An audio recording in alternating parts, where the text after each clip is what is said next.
पर वो मेरा असल था। उसमें मेरा बचपना था, मेरे शौक थे, मेरी जिद थी। जरा कमजोर था पर मेरा सच था। और सबसे बढ़कर मेरा अपना था। ये जो अब है ये भी मेरा सच है, पर जमाने से बुरी तरह मुतासिर।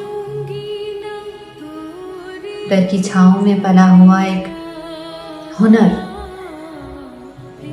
जो छुपा देता है मेरा डर, मेरी कमजोरियां। वो जो मैं ज्यादा हूं उसे छुपा देता है। पर अब कम से कम लोग हैं मेरे इर्द गिर्द। मैं नहीं हूं मैं, पर मुझे देखने वाले हैं।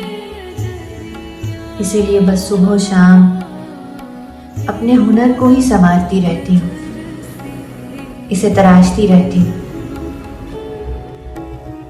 इसे बरकरार रखने के लिए मेहनत करती रहती हूँ। शायद इसलिए भी नहीं कि मैं करना चाहती हूँ। सिर्फ उन वीरान और बदमजा सफात को पसंद करने वाला कोई नहीं है। इसीलिए उन पे हुनर का लिहाफ चढ़ा के रखती हूँ।